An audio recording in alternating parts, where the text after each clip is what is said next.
Hello everyone, welcome to intro to maths. This is Dheeraj Tiwari.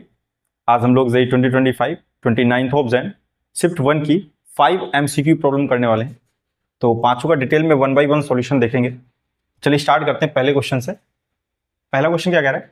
Define a relation R on the interval close 0 to π/2 open by x related y if and only if sec square x minus tan square y equal to 1 then r is।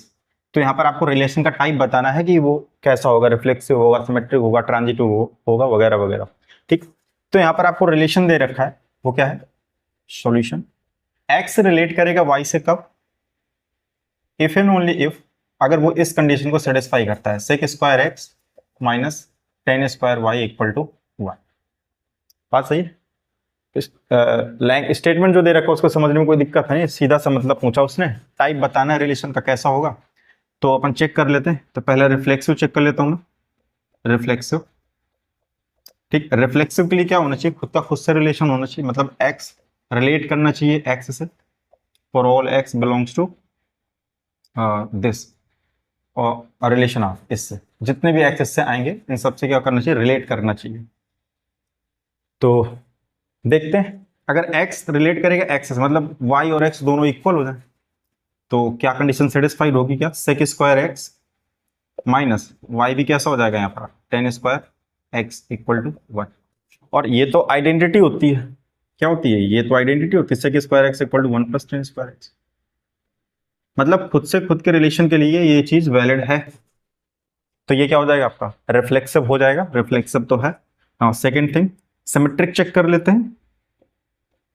Symmetric, symmetric check करने का क्या मतलब है कि अगर x y से relate करे तो y भी x से रिलेट कर जाए। बात सही है? तो अगर x y से रिलेट कर रहा है तो कंडीशन बनती है sec square x minus tan square y। अगर ये चीज इसको इंप्लाइज कर दे तो सिमेट्रिक हो जाएगा। तो करते हैं, यहां से क्या हो जाएगा? इसको लिख सकते हैं अपन 1 प्लस tan स्क्वायर x लिख सकते हैं, माइनस tan स्क्वायर y को क्या लिख सकते हैं? tan square y, 1 plus tan square y करेंगे तो sec स्क्वायर y, और यहां से आ जाएगा प्लस 1 इक्वल टू 1। ठीक है, यहां से कितना हो जाएगा आपका? That is tan square x minus sec square y minus sec square y, और ये आ जाएगा 1 प्लस 1 2 हो जाएगा, तो उस तरफ जाएगा तो 1 माइनस 2। ठीक है, थोड़ा सा इसको और माइनस कॉमन कर लो तो हो जाएगा sec square y minus tan square x equal to, ये प्लस का 1 हो जाएगा। ये चीज आ गई अपने पास, sec square y minus tan square x equal to 1 आ गया अपने पास। क्या ये इस कंडीशन को सेटिस्फाई कर रहा है? बिल्कुल कर रहा है। यहाँ पर आप y और x से रिप्लेस करेंगे तो यही चीज आएगी, मतलब y रिलेट कर गया x से। जब x रिलेट कर रहा था ना y से, तब इस कंडीशन को सेटिस्फाई करता है। तो जब y x से रिलेट करेगा तो ये बन जाएगा sec स्क्वायर y और माइनस का tan square x equal to 1। ऐसा हो जाना चाहिए था, यहाँ पर वैसा ही हो गया आपका। तो ये क्या कर गया? y रिलेटेड टू x, मतलब ये सिमेट्रिक भी है आपका। बात समझ में? Now second thing, transitive check कर लेते हैं। ट्रांजिटिव वो क्या कहता है भाई? कहता है कि अगर x y से रिलेट करता है एंड y z से रिलेट करता है तो इन दोनों को इंप्लाइज करना चाहिए कि x जो है वो z से रिलेट करेगा। बात सही है? अगर x z से रिलेट करेगा तो हमें किस तरह की इक्वेशन बनेगी? यहां पर sec स्क्वायर x, ठीक है, minus tan square z, tan square z equal to 1। ऐसा कुछ आ जाना चाहिए। अगर ऐसा ला पा रहे हैं, ठीक है, इन दोनों की हेल्प से अगर हम ऐसा ला पा रहे हैं तो मतलब x रिलेट कर जाएगा z से और वो ट्रांजिटिव भी हो जाएगा। तो स्टार्ट करते हैं। x रिलेट y, तो कंडीशन है अपने पास में sec square x minus tan square y equal to 1। At the same time यहां पर y रिलेट कर रहा है z से, तो यहां पर चेंज हो जाएंगी चीजें, sec square y minus tan square z equal to 1। सही है?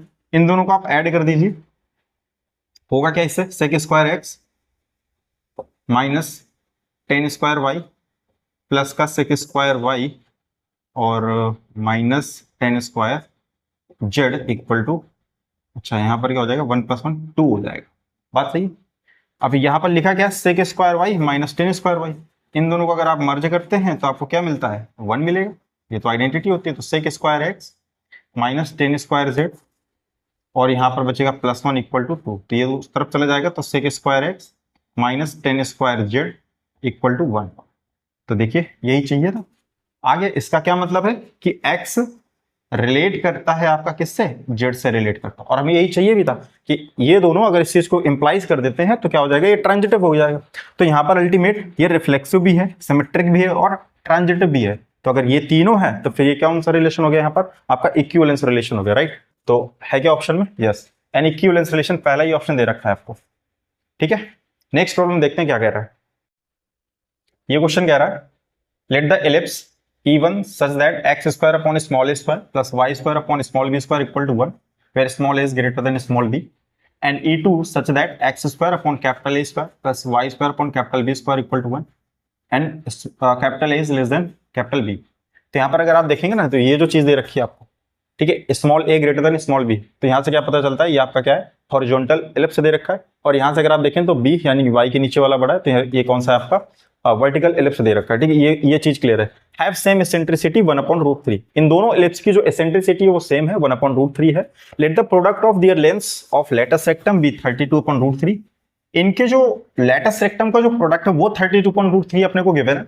And the distance between the foci of E1 B4, जो E1 एलिप्स है उसके जो फोकस है दोनों, उनके बीच की डिस्टेंस है 4। If E1 and E2 meet at A, B, C and D, then the area of quadrilateral ABCD equals।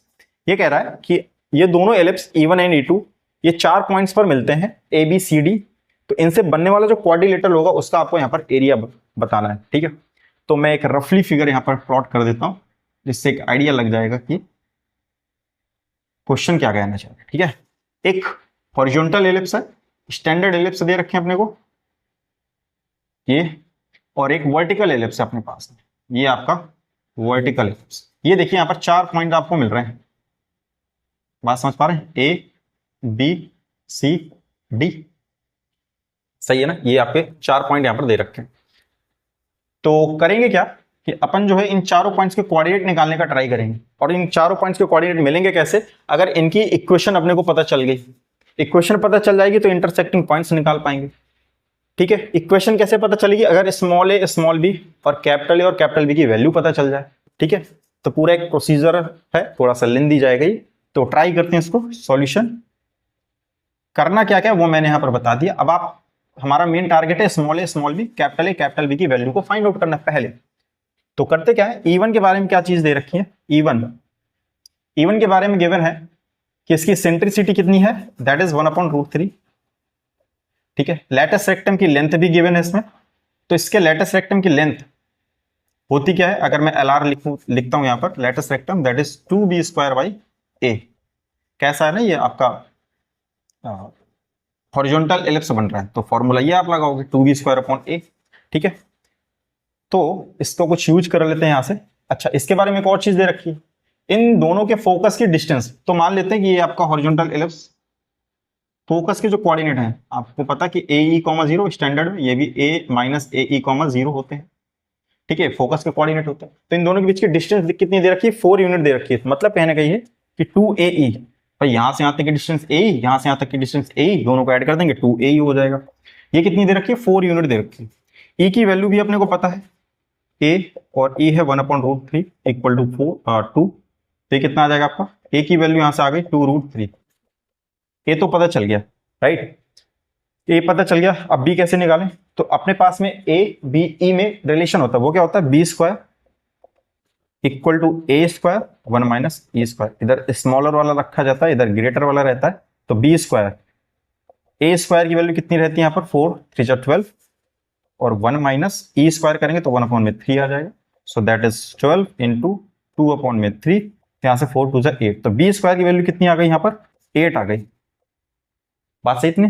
तो अपने को स्मॉल a पता चल गया और स्मॉल b पता चल गया। अब आते हैं कैपिटल A के लिए, कैपिटल A और कैपिटल B के लिए। तो मैं यहां पर लिख लेता हूं जो जो अपने को मिल चुका है। स्मॉल a मिल गया था, दैट इज 2√3, और स्मॉल B² मिल चुका है, दैट इज 8, ठीक है ना। E2 की अगर बात करते हैं तो E2 में एसेंट्रिसिटी पता है अपने को कितनी दे रखी है, 1/√3 दे रखी है, बस इतना ही पता है इसमें। और इसके जो लेटस रेक्टम और इसका जो लेटस रेक्टम, इन दोनों का प्रोडक्ट दे रखा, तो मैं लेटस रेक्टम लिख लेता हूँ इसका, ठीक है। वो कितना हो जाएगा यहाँ से 2a² ठीक है, 2a² में कैपिटल बी, ऊपर स्मॉलर वाला रहता है, नीचे आपका लार्जर वाला रहता है। तो स्मॉलर आपका यहाँ पर a है, तो 2a² आ जाएगा वर्टिकल एलिप्स से। नाउ इन दोनों का प्रोडक्ट दे रखा है, इन दोनों के लेटेस्ट रेक्टम का प्रोडक्ट, तो मैं क्या करता हूँ 2b² में a मल्टीप्लाइड बाई 2a² में b इक्वल टू कितना दे रखा प्रोडक्ट, 32/√3 दे रखा है। सही है, सिंप्लीफाई करते हैं 4 8, ठीक है। इनकी वैल्यू को पुट करो, 8 a की वैल्यू 2√3 इंटू a² में b इक्वल टू 8/√3। √3 से √3 कैंसिल हो, 2 4 जा 8, 4 2 जा 8, ये कितना आ जाएगा a² इक्वल टू 2b आ गया, a² कितना आ गया 2b आ गया। अब यहाँ पर ये भी एलिप्स है, तो इसमें भी a b e में रिलेशन होता है, ठीक है।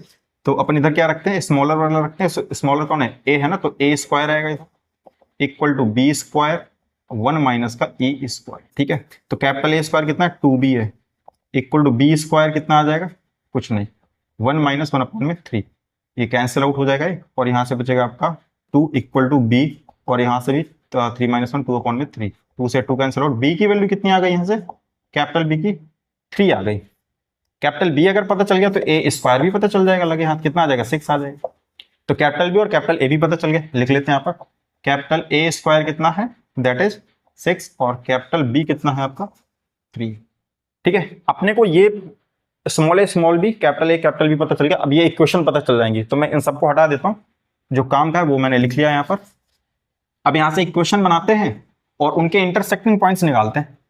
तो इक्वेशन बन जाएगी आपकी कौन सी, x² अपॉन में small a² which is 12 plus y² upon में small b² which is 8 equal to 1।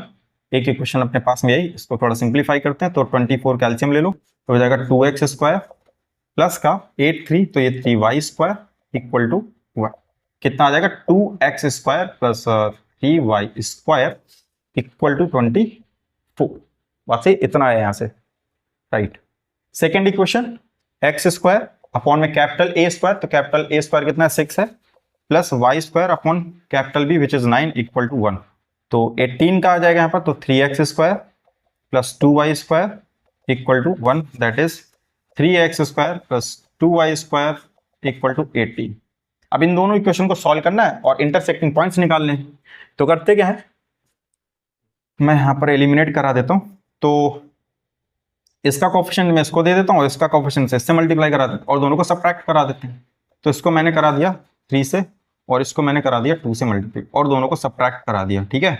तो 2 3 जा 6, 3 2 जा 6 कैंसिल आउट हो जाएंगे, 3 3 जा 9y² और इधर आपका बचेगा 2 2 जा 4y², तो 9 माइनस 4 करोगे तो 5y² आएगा इक्वल टू ये आ जाएगा 72 और यहाँ से आ जाएगा 36, तो 72 माइनस 36 विच इज 36। तो y की वैल्यू आ गई यहाँ से प्लस माइनस का 6 अपॉन में √5।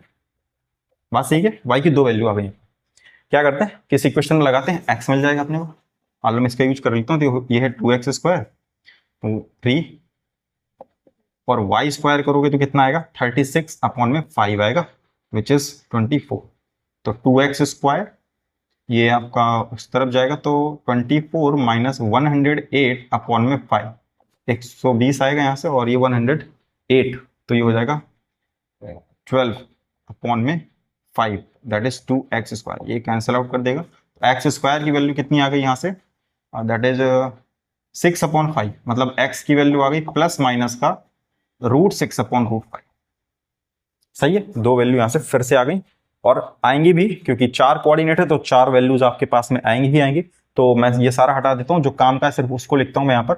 तो काम का क्या है कि x की वैल्यू कितनी आई है प्लस माइनस √6 अपॉन √5 और y की जो वैल्यू आई है that is plus minus 6 upon में √5, ठीक है। नाउ करेंगे क्या, यहाँ पर कोऑर्डिनेट्स आपको क्लियरली दिख रहे हैं कौन कहाँ बैठा हुआ है। तो अगर मैं a के कोऑर्डिनेट्स लिखता हूँ तो a के कोऑर्डिनेट्स में x कैसा रहने वाला है नेगेटिव और y पॉजिटिव, तो x नेगेटिव तो नेगेटिव वैल्यू ले लो, ये हो जाएगी, ठीक है, कॉमा पॉजिटिव 6 अपॉन में √5। ऐसे बी के कोऑर्डिनेट्स पता चल जाएंगे आपको। बी क्या है, दोनों पॉजिटिव, √6/√5, कॉमा 6 अपॉन में √5। ठीक है, सी के कोऑर्डिनेट्स ऐसे ही पता चल जाएंगे अपने को। सी यहाँ पर एक्स पॉजिटिव और y negative, √6/√5, comma y negative मतलब -6 अपॉन में √5। ठीक है, ऐसे ही कैपिटल डी, इसको पता कर लेते हैं। यहाँ पर कैसा होगा, दोनों नेगेटिव होंगे तो ये कितना हो जाएगा, माइनस का √6/5, कॉमा -6/√5। चारों कोऑर्डिनेट्स आपके पास में है। अब आप इसका एरिया निकाल सकते हैं। एरिया निकालने के मेथड क्या है, जैसे आप इसमें स्टेयर मेथड लगा सकते हैं। ठीक है, आप उससे डायरेक्ट निकाल सकते हैं। थोड़ा सा अगर यहाँ पर आप ध्यान दे लेंगे तो ये रेक्टेंगल बनाएगा। क्या बनाएगा, रेक्टेंगल बनाएगा। यहाँ से यहाँ तक की डिस्टेंस बराबर रहने वाली है और यहाँ से यहाँ तक की डिस्टेंस बराबर रहने वाली है। ठीक है, तो ये आपका रेक्टेंगल एक बना लेगा। तो आप रेक्टेंगल का एरिया डायरेक्ट निकाल सकते हैं लेंथ इनटू ब्रेड्थ से। ठीक है, अदरवाइज आपको नहीं समझ में आता कि कौन सा क्वाड्रिलेटरल बनेगा, तो अपने पास में area of n sided polynomial का, पॉलीगॉन्स का ये आप निकाल सकते हैं स्टेयर मेथड के थ्रू। ठीक है, तो आप वहां से भी कर सकते हैं, दोनों से आ जाएगा। तो मैं क्या करता हूँ, यहाँ से डिस्टेंस फॉर्मूले से एडी निकाल लेता हूँ और सीडी निकाल लेता हूँ, दोनों को मल्टीप्लाई करा दूंगा तो रेक्टेंगल के एरिया के अकॉर्डिंग इसका एरिया आ जाएगा। तो ये ए है और ये डी है, ये ए है और ये डी है, तो मैं ए डी निकाल लेता हूँ, square root this minus this, तो ये तो 0 हो जाएगा, ये बचेगा आपका ये, तो ये आ जाएगा 2 टाइम हो जाएगा, तो यानी कि 12 अपॉन में √5 आ जाएगा और उसका स्क्वायर हो जाएगा। ठीक है, तो ये तो हट ही जाएगा, तो अपन में 12 अपॉन में √5 आ जाएगा। बात से इतनी, ये आया यहाँ से। ऐसे ही डी सी अगर निकालें तो डी एन सी ये रहा डी सी, इसको करते हैं तो दिस माइनस दिस पे प्लस हो जाएगा, 2 बन जाएगा ये आपका 2 √6 अपॉन में 5 और इसका स्क्वायर मारिए प्लस दिस माइनस दिस, तो ये 0 आ जाएगा, तो बचेगा सिर्फ यही, मतलब कि फिर से ये क्या हुआ आपका, यही चीज बाहर आ जाएगी 2 √6 अपॉन 5। इन दोनों को मल्टीप्लाई करा दीजिए, लेंथ इंटू ब्रेड्थ, तो एरिया आ जाएगा यहाँ से। ठीक है, एरिया कितना आ जाएगा, 2 √6 अपॉन में √5 मल्टीप्लाइड बाई 12 अपॉन में √5, कितना हो जाएगा यहाँ से, 12 2 जा 24, √6 और अपॉन में √5 इंटू √5, यहाँ पर 2 2 लगा दीजिए, हाँ 2 2 लगा, तो कितना आ जाएगा, 5 आ जाएगा। तो ऑप्शन में है क्या कहीं ऐसा, 26 √6 upon 5, 24 √6 upon 5, yes, option number 4 is your correct answer. ठीक है, नेक्स्ट प्रॉब्लम देखते हैं क्या कह रहा है। ये क्वेश्चन कह रहा है, consider an AP of positive integers whose sum of the first 3 terms is 54। कह रहा है पॉजिटिव इंटीजर्स की एक एपी है। ठीक है, whose sum of the first 3 terms, जिसके पहले 3 टर्म्स का सम है 54। the sum of the first 20 terms lies between 1600 and 1800। कह रहा है कि जो 20 टर्म्स का सम है पहले, वो इन दोनों वैल्यू के बीच में लाई करता है। Then it's 11th term is, ठीक है, बहुत क्लियर स्टेटमेंट दे रखा है, कुछ कंफ्यूजन वाला है नहीं इसमें। ठीक है, तो पहले 3 टर्म का सम लिख लेते हैं यहाँ पर, ए प्लस डी और ए प्लस 2d, कितना दे रखा है, 54 दे रखा है। तो इसको करोगे तो आप 3a plus 3d equal to 54 आ जाएगा, और यहाँ से a प्लस डी कितना आ जाएगा आपका, 18 आ जाएगा। एक ही क्वेश्चन यहाँ से अपने पास में बन गई, a प्लस डी। ठीक है, नाउ सेकेंड थिंग, पहले 20 टर्म्स का सम, तो S20 जानते हैं आप, निकाल लेंगे यहाँ से, कितना हो जाएगा 20/2, 2a plus n-1 which is 19 into D. ठीक है, तो इसको थोड़ा सिंप्लीफाई कर लेते हैं, 10 हो जाएगा, 2a, a की वैल्यू यहाँ से लगा दो, 18 माइनस डी आएगा, तो 36 माइनस 2d प्लस 19d हो जाएगा। ठीक है, ये कितना हो जाएगा 10, 36 और ये हो जाएगा आपका प्लस का 17d, ये आ गया S20। अकॉर्डिंग टू क्वेश्चन ये कह रहा है कि ये जो S20 है इन दोनों वैल्यू के बीच में लाई करता है, मतलब S20 आपका कुछ इस तरह से है 1600। ठीक है, तो उसको थोड़ा सिंप्लीफाई करते हैं, S20 तो 10 और ये हो जाएगा 36 प्लस का 17d और लेस देन 1800। 10 से डिवाइड मारिए, यहाँ से कितना हो जाएगा 160, 36 प्लस 17d इन 180। ठीक है, सब्ट्रैक्ट कीजिए तो ये 160 यहाँ पे सब्ट्रैक्ट हुआ तो कितना आ जाएगा आपका भाई, यहाँ पर तो 124, सही है, 124 आ जाएगा, राइट। 17d इसको सब्ट्रैक्ट करेंगे तो कितना आ जाएगा यहाँ पर आपका अच्छा तो ये आ जाएगा 144, सही है, इतना आ जाएगा यहाँ से। 17 से डिवाइड मारिए तो ये आ जाएगा 124 अपॉन 17 डी, और ये आ जाएगा 144 अपॉन में 17। ये सारी कहानी किसके लिए थी? डी के लिए कर रहे थे। यहाँ से आप डिवाइड कीजिए इसको, तो 17 7 जा 1 19, तो 17 ये बचेगा 5 और अपॉन में 17, ठीक है। डी इसको डिवाइड कीजिए, 17 9 जा 153 होता तो 8 टाइम जाएगा, और 17 8 जा 136, ये बचेगा आपका 8 अपॉन में 70। बात सही है। अब ये तो फ्रैक्शन है, मिक्स्ड फ्रैक्शन में, मतलब 7 पॉइंट समथिंग से 8 पॉइंट समथिंग के बीच में डी लाई कर रहा है। एक चीज यहां पर उसने बोली है पहली लाइन पर, कह रहा है consider an AP of positive integers. अगर पॉजिटिव इंटीजर्स की एपी है, अगर कैसी है, पॉजिटिव इंटीजर्स की एपी है, तो डी कैसा रहा होगा? डी आपका फ्रैक्शन में तो हो नहीं सकता, बात समझिए, फ्रैक्शन में हो नहीं सकता। और डी यहां से क्या कह रहा है कि ये 7 पॉइंट समथिंग और 8 पॉइंट समथिंग के बीच में लाई करता है। इसके बीच में अगर देखें तो एक ही इंटीजर वैल्यू आ रही है, वो भी पॉजिटिव है, तो डेसिमल फ्रैक्शन वगैरह तो डी हो नहीं सकता, क्योंकि अपने पास में एपी आपको चाहिए पॉजिटिव इंटीजर्स की, चाहिए इंटीजर्स की, तो डेसिमल फ्रैक्शन वगैरह तो आएगा नहीं। तो यहां से एक बात क्लियर होती है कि जो डी की वैल्यू होगी वो एक कोई नेचुरल नंबर होगी, तो यहां पर एक ही नेचुरल नंबर पड़ रहा है, दैट इज 8, तो डी की वैल्यू क्या होगी यहाँ पर? 8 होगी। बस यही पॉइंट इसमें समझना था, बाकी प्रॉब्लम तो आप तुरंत कर ले जाओगे। यहाँ से डी पता चली गया आपको, ए पता चल जाएगा, यहाँ से कितना आ जाएगा 10 ए, ठीक है। ए कितना आ जाएगा 8, यहाँ रखोगे 10 आ जाएगा। ए पता, डी पता, मर्जी अब कुछ भी पूछ ले इसके बारे में। तो ए 11, तो ए प्लस 10 डी, तो ए कितना है 10 है, प्लस 10 डी, तो 10 into 8 that is 80 plus 10 that is 90। तो ऑप्शन में है क्या 90? Yes, option number 3 is your correct answer, ठीक है। नेक्स्ट प्रॉब्लम देखते हैं क्या कह रहा है। ये क्वेश्चन कह रहा है let vector a equal to i plus 2j plus k and vector b equal to 2i plus 7j plus 3k। Let L1 R vector equal to minus i plus 2j plus k plus lambda times vector a, lambda belongs to real number, and L2 R vector equal to j plus k plus mu times vector b, mu belongs to real number.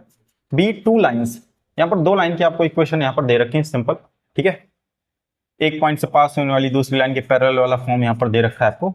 If the line L3, एक तीसरी line है जो passes through the point of intersection of L1 and L2, ये जो L1 और L2 जो line है, ये जहां इंटरसेक्ट करती है तीसरी लाइन भी वहीं से पास हो रही है, उसी पॉइंट ऑफ इंटरसेक्शन से, and parallel to a plus B, और वो L3 जो है वो a प्लस बी के पैरेलल भी है, then L3 passes through the point. तो आपको यहां पर ये बताना है कि L3 किस पॉइंट से पास होगी, मतलब जो L3 की इक्वेशन आएगी वो इनमें से कौन सा कोऑर्डिनेट उसको सेटिस्फाई करेगा, आपको ये बताना है, ठीक है। आई होप कि क्वेश्चन क्या कह रहा है ये समझ में आया होगा। अब इसका सॉल्यूशन देखते हैं, ठीक है। तो यहाँ स्मॉल ए स्मॉल बी तो अपने को पता है, तो मैं क्या करता हूँ L1 की ना इक्वेशन बना लेता हूँ यहाँ से, तो L1 वेक्टर R, ठीक है। तो यहाँ से क्या करते हैं लेमडा ए, तो आप इसमें जैसे लेमडा लगाएंगे तो लेमडा आई प्लस 2 लेमडा, तो मैं क्या करता हूँ इसको आई कॉमन करता हूँ, और यहाँ से बचेगा -1, यहाँ से जब लेमडा लगेगा तो आ जाएगा प्लस का लेमडा, ठीक है। ये आया यहाँ से, ठीक है ना, प्लस जे कॉमन कीजिए, फिर यहाँ से ये आ जाएगा 2 लेमडा प्लस 2, 2 लेमडा प्लस 2, ठीक है ना, प्लस के कैप ये आ जाएगा 1, फिर इससे मल्टीप्लाई करेगा तो ये बचेगा आपका लेमडा। तो ये आ गई मेरे पास में लाइन L1 की इक्वेशन। सिमिलरली L2 अगर मैं निकालता हूँ vector R equal to this, तो ये कितना हो जाएगा आई तो है ही नहीं इसमें, इस पे नहीं है, इस वाले में नहीं है, म्यू के साथ में आएगा, तो ये बनेगा आपका म्यू आई, कितना बना लेगा म्यू आई, बात सही है। ये आया यहाँ से नाउ, और जे वाला कंपोनेंट जे वाला कंपोनेंट निकालेंगे तो यहाँ से आ जाएगा 1 प्लस म्यू के साथ में जे वाला कौन सा टर्म आएगा, दैट इज म्यू, अच्छा यहाँ पे 2 म्यू आएगा, कितना आएगा 2 म्यू आएगा, म्यू लिख दिया था ना, कितना आएगा 2 म्यू आएगा, ठीक है 2 म्यू आएगा। फिर यहाँ से जे वाला कंपोनेंट आप बाहर करोगे तो 1 प्लस इधर से 1 बचेगा और इधर से 7 आ जाएगा आपका, ये हो गया आपका 7 म्यू, सही है, प्लस के कैप, फिर यहाँ से जब आप रखोगे तो के कैप आपने बाहर निकाले, इससे मल्टीप्लाई करेगा तो 3 म्यू आ जाएगा, तो 1 प्लस 3 म्यू, ठीक है। मैंने क्या किया ना, ये जो स्मॉल है और स्मॉल भी दे रखे हैं आपको वेक्टर, ये मैंने इनमें पुट कर दिया है, फिर यहाँ से आई जे के कंपोनेंट में मैंने एक यहाँ पर इक्वेशन बना ली है, ठीक है। नाउ अब ये दोनों लाइन क्या करती हैं, इंटरसेक्ट करती हैं, तो अगर ये इंटरसेक्ट करती हैं, यहाँ पर आपको वेक्टर फॉर्म गिवन है, तो करते क्या है कि इनके जो कंपोनेंट्स होते हैं ना इंटरसेक्टिंग के टाइम पे, ये दोनों इक्वल होते हैं। ठीक है, जब भी आपको इस तरह से वेक्टर फॉर्म गिवन है और आपको पॉइंट ऑफ इंटरसेक्शन निकालना तो आप इनके कंपोनेंट को इक्वल कराइए, इनके कंपोनेंट को क्या कराइए, इक्वल करिए, क्योंकि वो ऐसा पॉइंट होगा जहां पर ये दोनों मीट कर रहे होंगे। तो उस पॉइंट पर जो आई जे के जो कंपोनेंट होंगे, कोफिशिएंट होंगे, वो कैसे होंगे, आपके इक्वल होने चाहिए। तो यहां से क्या हो जाएगा, -1 plus lambda equal to 2 mu, और एक इक्वेशन और बन जाएगी यहां से आपकी 2 lambda plus 2 equal to 1 plus 7 mu. ठीक है, दो अननोन, दो ही इक्वेशन काफी है, सॉल्व कर लेंगे यहाँ से। तो करते क्या है, मैं यहाँ से निकाल लेता हूँ लेमडा इक्वल टू हो जाएगा 1 प्लस 2 म्यू, पुट कर देता हूँ उसमें, तो हो जाएगा 2 plus 4 mu plus 2 equal to 1 plus 7 mu. ठीक है, ये इधर चला जाएगा, बाकी सबको इधर ले आओ, 4 माइनस 1 3 हो जाएगा, और ये जाएगा इधर तो 3 म्यू हो जाएगा। तो म्यू की वैल्यू कितनी आ जाएगी, यहाँ से 1 आ जाएगी।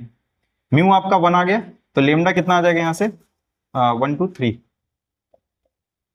सही, लेमडा पता चल गया और म्यू पता चल गया अपने को। Now next, if the lines L3 passes through the point of intersection. अच्छा, तो पॉइंट ऑफ इंटरसेक्शन पता चल जाएगा, वो क्या होगा, किसी में भी लगा दो, दोनों का तो सेम ही है ना, तो एक पॉइंट ऑफ इंटरसेक्शन अपने को पता चल जाएगा, वो क्या हो जाएगा।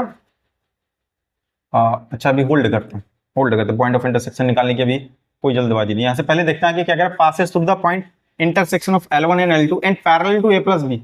जो L3 लाइन है किसके पैरेलल है, L3 है वो पैरेलल है किसके, vector A plus vector B के। मैं एक काम करता हूँ, पैरेलल लाइन का कॉन्सेप्ट क्या होता है, अगर दो लाइंस पैरेलल हैं, वेक्टर इक्वल टू क्या हो जाता है, B lambda time B vector हो जाता है। सही बात है ना, ऐसे ही हो जाता है। तो करते हैं यहाँ से इसको ऐड करते हैं, तो कितना हो जाएगा, a प्लस बी, ये हो जाएगा आपका i plus 2i that is 3i, और 2j plus 7j that is 9j, और प्लस का k plus 3k that is 4k। ठीक है, अब ये लाइन इसके पैरेलल है और इन पॉइंट से होकर के पास होगी, इनके जो कंपोनेंट होंगे वो कौन कौन से पॉइंट्स होंगे, यहाँ पर इंटरसेक्टिंग पॉइंट्स भी निकाल लेते हैं। किसी एक को फॉलो कर लो, किसी की भी वैल्यू रख दो भाई, आ जाएगा यहाँ से। ठीक है, अपने को क्या मिल गया था, म्यू मिल गया था 1, लेमडा मिल गया था 3। तो अगर मैं ये वाले ले लूँ, लाइन L1 ले लूँ, तो यहाँ पर मैं वैल्यू रखूँ तो 3 माइनस 1 कितना आ जाएगा, 2 आ जाएगा, फिर 3 2 जो 6 8 आ जाएगा, और 3 1 ये 4 आ जाएगा। ये वो पॉइंट है, अगर आप म्यू भी रखेंगे ना सेम कोऑर्डिनेट आएंगे आपके इसमें। तो ये वो पॉइंट है जहां से L3 पास हो रही है और इसके पैरेलल है। एक पॉइंट से पास हो रही हो और एक के पैरेलल हो, यही तो फॉर्म लिखते हैं अपन। ठीक है, a प्लस बी लेमडा, ये क्या होता है, जहां से पास होती है और ये जिसके पैरेलल होती है। तो अगर मैं इस इक्वेशन को फॉलो करता हूं, तो यहां से मेरी L3 की जो इक्वेशन है वो क्या बन जाएगी, यहां से आपकी r vector equal to 2i plus 8j plus 4k।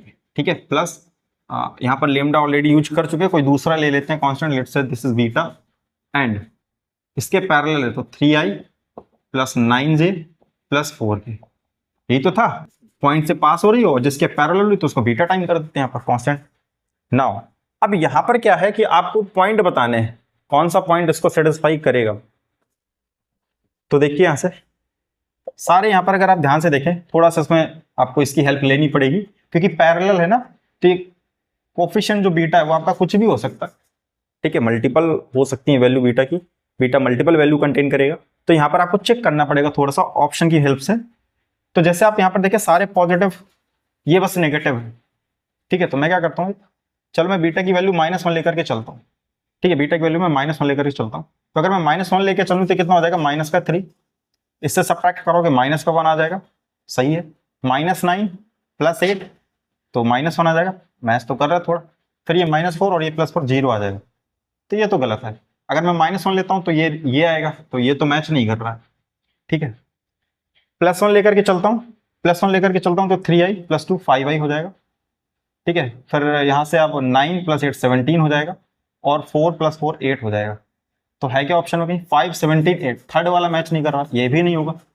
Beta equal to 2 लेकर के चलते हैं, तो ये हो जाएगा 2 3 6 + 2 8i, 2 9 18 + 8 26 j cap plus 2 4 j 8 4 12 का केस है।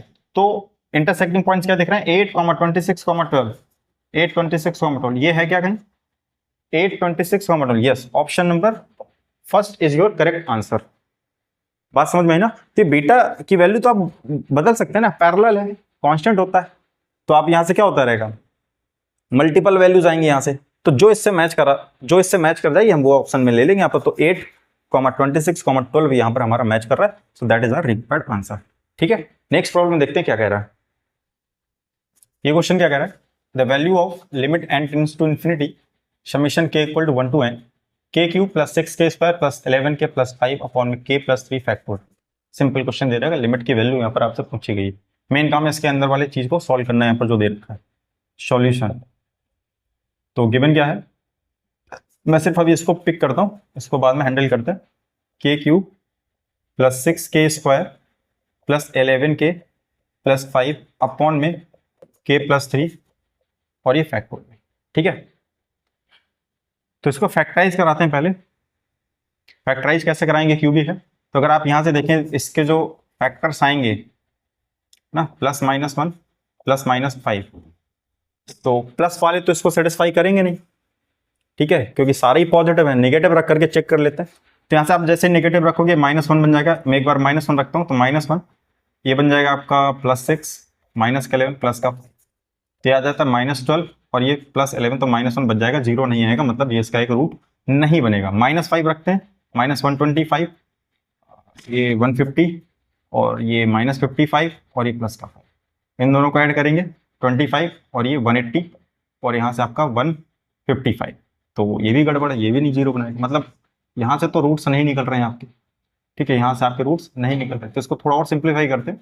मैं क्या करता हूँ, इसमें आप जो है +1 ऐड कर दीजिए और -1 ये कर दीजिए, 1 ऐड कीजिए और 1 सब्ट्रैक्ट कीजिए, उससे होगा क्या, अभी पता चल जाएगा यहाँ से। k cube plus 6k square plus 11k और ये बन जाएगा आपका प्लस का 6 -1 अपॉन में k प्लस 3 फैक्टोरियल। ये जो फॉर्म दे रखा ना, एक कई बार आप देखेंगे रेगुलर बेसिस पर, k cube plus 6k square plus 11k plus 6, ये फैक्टराइज हो जाता है। ठीक है, वैसे तो डायरेक्ट इसकी वैल्यू आ जाती है, बट मैं करके दिखा देता हूं यहाँ पर। k cube plus 6k square plus 11k plus 6, अब इसका एक रूट अपने को फाइंड आउट करना है, इसका एक रूट अपने को फाइंड आउट यहाँ पर करना पड़ेगा। ठीक है, तो 6 के अगर आप फैक्टर देखें, 6 के अगर आप फैक्टर देखते हैं क्या बचेगा, +-1 +-2 +-3 +-6। ठीक है, तो ये इसको डिवाइड करेंगे, तो यहां से अगर मैं वैल्यू पुट करूं, पॉजिटिव तो कोई वैल्यू नहीं लेगा। ठीक है, तो -1 -1, ठीक है, -1 इसको सेटिस्फाई करेगा, कर लेते हैं। तो -1 ये आ जाएगा आपका प्लस का 6 और -11 प्लस का 6, 0 आ रहा है, मतलब एक रूट इसका क्या हो जाएगा, k इक्वल टू -1। ठीक है, -2 रखो, -8 और 2 2 4 24 और माइनस का 22 प्लस का 6। ठीक है, ये कितना आ जाएगा यहाँ से, -2 + 2 0, तो k इक्वल टू -2 भी इसका एक रूट हो जाएगा। -3 रखकर देख लो तो -27, ये हो जाएगा आपका, क्या हो जाएगा 18 नहीं 954 और -33 प्लस का 6। ठीक है, ये कितना आ जाएगा यहाँ से, -27 और ये 60 और ये 60, तो 0 आ जाएगा, मतलब k इक्वल टू -3 भी इसका एक रूट हो गया। तीनों रूट पता चल गया आपको इजीली यहाँ से। ठीक है, तो क्या हो जाएगा, बड़ी आसानी से इसको लिख लेंगे अपन, k +1 k +2 एंड k +3 और ये -1। ठीक है, मैं सेपरेट करा देता हूँ इसको, k +3 फैक्टोरियल लिख लेता हूँ और यहाँ पर ये हो जाएगा k +3 फैक्टोरियल। बस सॉल्व हो गया, मेन काम ही था करना इसको। यहाँ से क्या होगा, इसको थोड़ा एक्सपेंड कर दीजिए, k +3, तो k +3, इसके बाद k +2 आएगा, फिर k +1 आएगा, यही तीनों है, बस यहाँ पर रोक लेंगे, इसको k फैक्टोरियल लिख लेंगे, ये कैंसिल आउट कर लेगा, बचेगा क्या, 1/k फैक्टोरियल -1/k +3 फैक्टोरियल। ठीक है, अब ये आपका टेलीस्कोपिक सीरीज बन जाएगा। क्या बन जाएगा, टेलीस्कोपिक सीरीज। वैसे ही पैटर्न इसने दे दिया बनाकर, तो limit n tending to infinity और यहाँ पर समेशन ये लगाएंगे, समेशन k इक्वल टू 1 से लेकर के n तक, और यहाँ पर आ गया 1/k factorial -1/k +3 factorial. Value जैसे लगाते जाओगे देखते हैं क्या क्या आता है इसमें। Limit n tends to infinity, value लगाएंगे 1/1 फैक्टोरियल हो जाएगा, -1/4 फैक्टोरियल, एक ही आया, प्लस 1/2 फैक्टोरियल -1/5 फैक्टोरियल, एक ही आया, प्लस 1/3 फैक्टोरियल माइनस 1/6 फैक्टोरियल, ठीक है, फिर ऐसे ही plus 1/4 factorial and minus 1/7 factorial and so on. Last में क्या आएगा 1/n factorial minus 1/n+3 factorial. बात समझ में आई? यहां से होगा क्या, थोड़ा सा यहाँ पर अगर आप पैटर्न समझेंगे 1 फैक्टोरियल 2 फैक्टोरियल 3 फैक्टोरियल 4 फैक्टोरियल, मैं इन वाले टर्म्स को एक साथ लिख लेता हूँ ऐसे, n tends to infinity 1/1 factorial plus 1/2 factorial plus 1/3 factorial plus 1/4 factorial and कहाँ तक चले गए 1/n फैक्टोरियल, ठीक है, माइनस यहाँ से स्टार्ट हो रहा है 1/4 factorial minus 1/5 factorial minus 1/6 factorial and up to minus 1/n+3 factorial. एक चीज जो आपको नोटिस करनी पड़ेगी कि यहां से आगे के सारे टर्म आपके कैंसिल आउट हो रहे हैं। देख कहां से 1/4 फैक्टोरियल कैंसिल आउट हो जाएगा, यहां से ऐसे 1/5 फैक्टोरियल वो भी कैंसिल आउट हो जाएगा। तो यहां पर स्टार्टिंग के 3 टर्म बचेंगे आपके और वहां पर लास्ट के 3 टर्म्स आपके बचेंगे।